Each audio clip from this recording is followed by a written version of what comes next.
They've blocked off the Department of Education.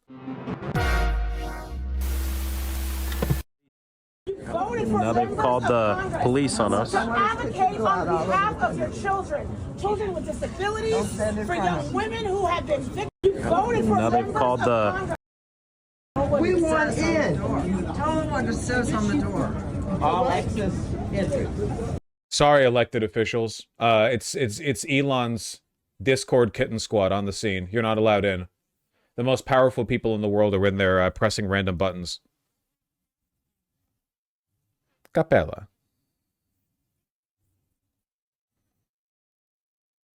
Press W. Those are members of Congress. Hello. All right, no fiddling around back there. There's wires and stuff. Oh. You're more inquisitive today than you were yesterday. Hello. What does Elon want with the Department of Education? To take it over, presumably? Well, they want to destroy it, you know? They need to get the actual military involved. The Trump? Because that's the only one who can... Yeah, I've got bad news for you on who has control of the military. On us. To advocate on behalf of your children, children with disabilities, for young women. Why spend money on education when you just bring in H-1 visa people for jobs that require education? I think that to a lot of very wealthy people, the public education experiment has been a failure. Like, you need a small portion of society to be well educated so they can do, I don't know, speculative tech bullshit in Silicon Valley. But for 95% of people, you just need the basic literacy and arithmetic to do like cashier work or whatever. And I think they resent the fact that so much undue power is being given to like average people or lower people, you know? So the goal is probably to simultaneously funnel more public money into charter schools or private schools or whatever else by making public schools completely untenable, and also to ensure that only like a small section of the population can be like really educated. That's how it was for most of human history, right? Like, you know, if you were a nobleman or an aristocrat or the child of such or whatever, you would get education. But, you know, most people didn't at all. They just got like very basic literacy, you know, whatever you needed to fill out a ledger or be a fucking blacksmith or farmer or tailor, you know? So they're probably going to try to bring that back. And if there aren't enough educated people in America, they just have H-1B visas. Isn't Russia already like that? I don't really know what the educational system is like in Russia. But since I assume education was free and widely available under communism, I imagine they still have like the legacy of that system holding up. That'd be my guess. Why did cons even pretend Elon's salute wasn't a salute if they're so mask off right now? Because Nazis lie. They'll keep telling you that like all the way up to the gas chambers. Honestly, I feel like blue states will pick up the slack on the public school funding. Yeah, but the problem is like public schools in blue states are also being run by fucking Hitlerites. Like the school boards that run school districts, even in blue states, are fucking horrible. They divert massive amounts of money over to the administrators on top. Basically, none of it gets down to the teachers or students or whatever, you know? They say they spend $3,000 per student per year, but that's not making it down to like what, school supplies? Bullshit. That's not where it's going. It's the school boards are like, look at who is on your local school board, or look at the superintendent, look at their business connections. Okay, they're almost never both at like an elementary school, middle school, high school, or college level. The administrators are basically never having a background in education, right? Like you can literally look. They're not from a background in education. They're from a background in finance. Like across the board, you see people in the school boards running the administration. These are business people. And not true. It's true. Principals, vice principals, so on, they're often have a background in education. But the administration above, lot of business people there.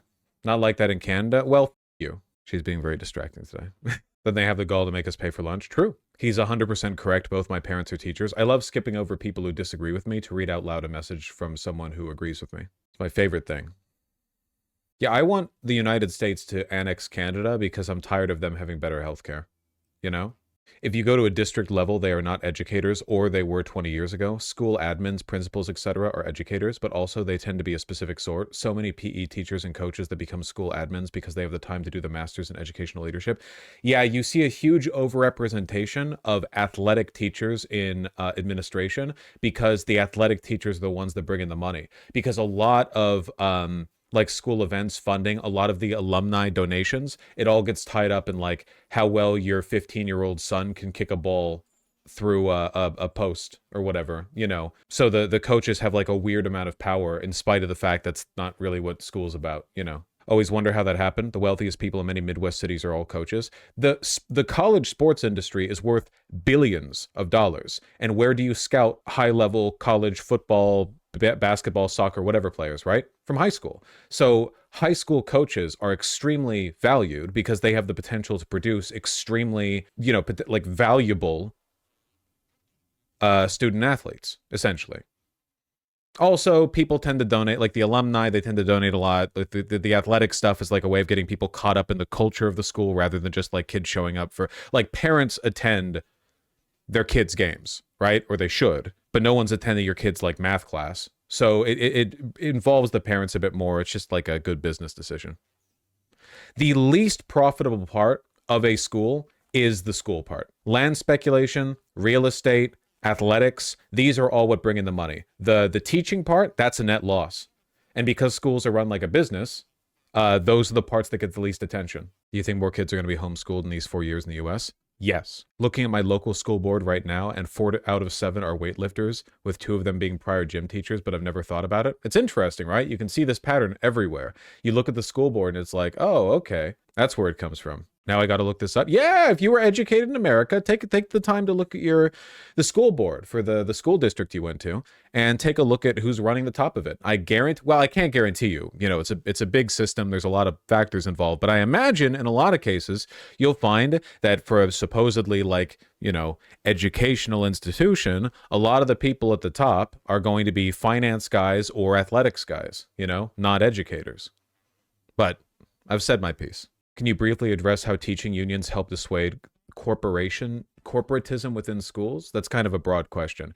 One of the reasons teachers unions get a bad rep is because many teachers unions understand that the school system is antagonistic to their interests. That if schools were allowed to run at like peak business efficiency, they would never fail any student to maximize federal funding, no matter how bad the education was. You know, just like run people through the school system, no matter what, no matter whether or not they were learning anything, and maximize all output with athletics and like real estate speculation or leasing space or whatever else.